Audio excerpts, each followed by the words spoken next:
Welcome to funny kitchen. நான் உங்க தக்ஷிதா.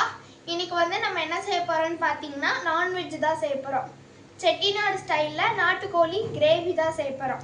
வாங்க எப்படி செய்யறதுன்னு பார்க்கலாம்.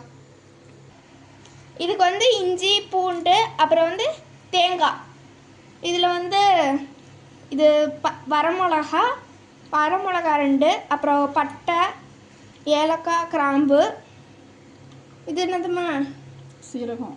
சீரகம் ஒரு சீரகமும் சோம்பு ஒன்றா எடுத்து வச்சிருக்கிறேன். சோம்பே எடுத்து வைக்கல. ஐயோ, மாற்றி எடுத்து வச்சிட்டேன்னா. சீரகம் ஒரு நிமிஷம் இரு. ஃபஸ்ட்டில் சோம்பு 1 ஸ்பூனு, அப்புறம் மல்லி 2 ஸ்பூனு, அப்புறம் சீரகம் 1 ஸ்பூனு, அப்புறம் இது மிளகு 2 ஸ்பூன். சின்ன வெங்காயம் ஒரு கப் அளவு வெட்டி எடுத்து வச்சுக்கிட்டோம். அப்புறம் பெரிய வெங்காயம் ஒன்று நீட்டமாக வெட்டிக்கணும்.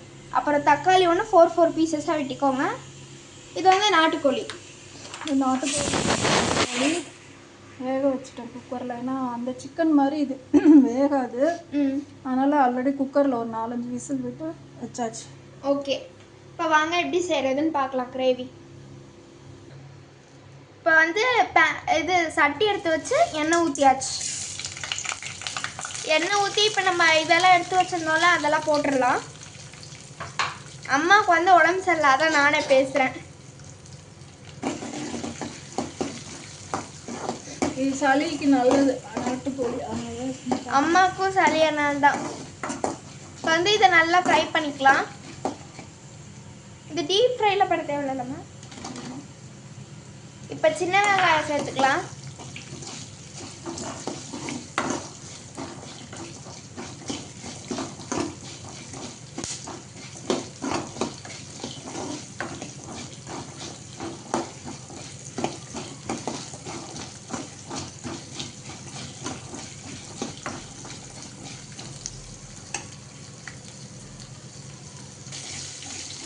இப்போ தேங்காய், பூண்டு, இஞ்சி எல்லாம் சேர்த்துக்கலாம். இது நல்லா வதங்கணும். வதங்கணுன்னா இதை மிக்சியில் போட்டு நல்லா அரைக்கணும். என்ன சாப்பிட்டுட்டு இருக்க? ஒன்றும் சாப்பிடலாம். சின்னம்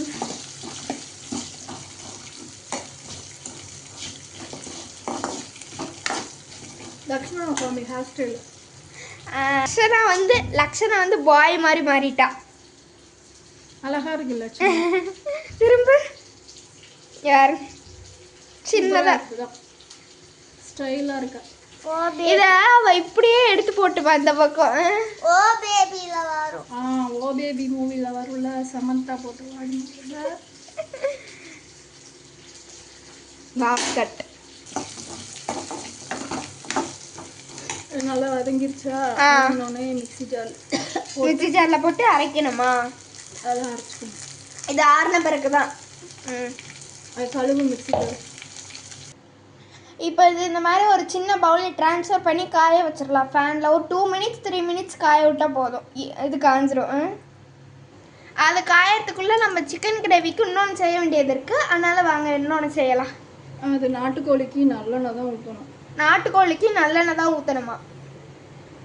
ஏந்தக்ஷி வரவே மாட்டேங்குது. எனக்கும் தெரியல. அம்மா கை இங்கே பாரு. இது வர மாட்டேங்குது. ஓப்பன் பண்ணி ஊற்றிடு. அதில் ஏதோ அடைச்சிருக்குன்னு நினைக்கிறேன்.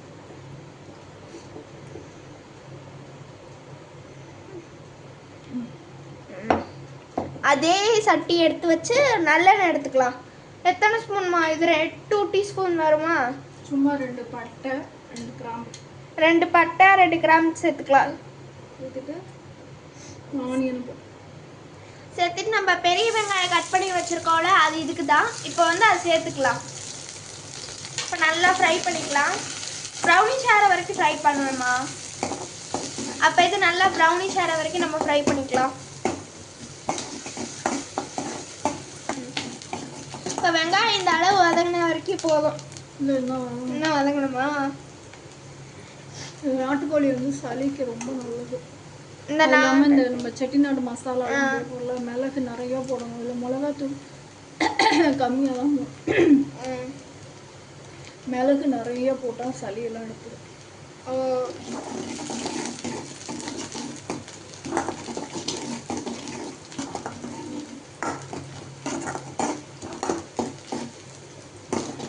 காலையில் இட்லி சாப்பிட்டாச்சு.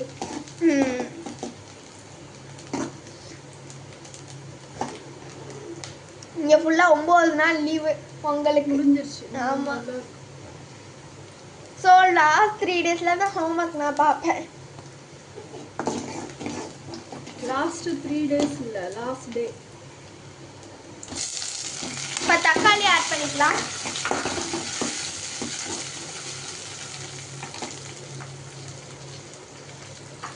வந்து லைட்டாக உப்பு சேர்க்கணுமாமா?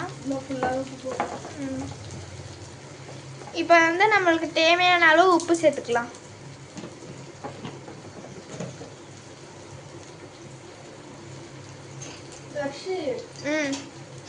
அந்த சாம்பார் தூள். ஓகே.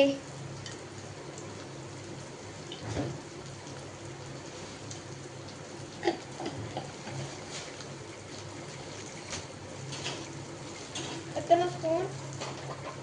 2 ஸ்பூன். அவ்வளோ வேண்டாம். மஞ்சத்தூள் சேர்த்துக்கலாம் ஒரு பாதி ஸ்பூன் அளவு. அப்புறம் சாம்பார் தூள். சாம்பார் தூள் ஒரு 2 ஸ்பூன் சேர்த்துக்கலாம்.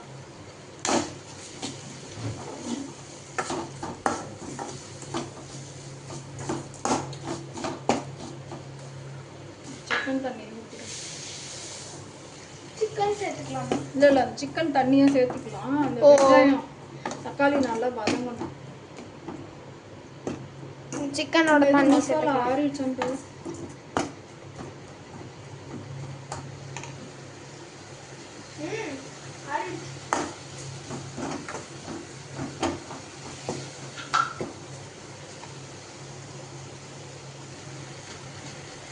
ஓகே. இப்போ வந்து நம்ம சிக்கன் ஆட் பண்ணிக்கலாம். சிக்கனா? நாட்டுக்கோழி. சிக்கன் நார்மல் சிக்கன் இல்லை, கண்ட்ரி சிக்கன். நாட்டுக்கோழி. நாட்டுக்கோழி சேர்த்துக்கலாம். இப்போ வந்து மிக்ஸி ஜாரில் போட்டாச்சு. இது வந்து அரைச்சிக்கலாம். அரைச்ச பிறகு இப்படி தான் இருக்கும் பார்க்க. நல்லா ஸ்மெல்லு நல்லா சூப்பராக இருக்குது ஸ்மெல்லு. அதெல்லாம் மசாலையும் போட்டு இது பண்ண மாதிரி. ஏம்மா எல்லா மசாலையும் போட்டு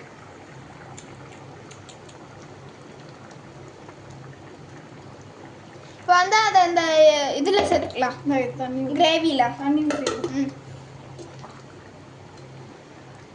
தண்ணி வேணுமா? ஊற்றிட்டு வா. அதெல்லாம் கழுவணும்ல, கழுவி ஊற்றணும்.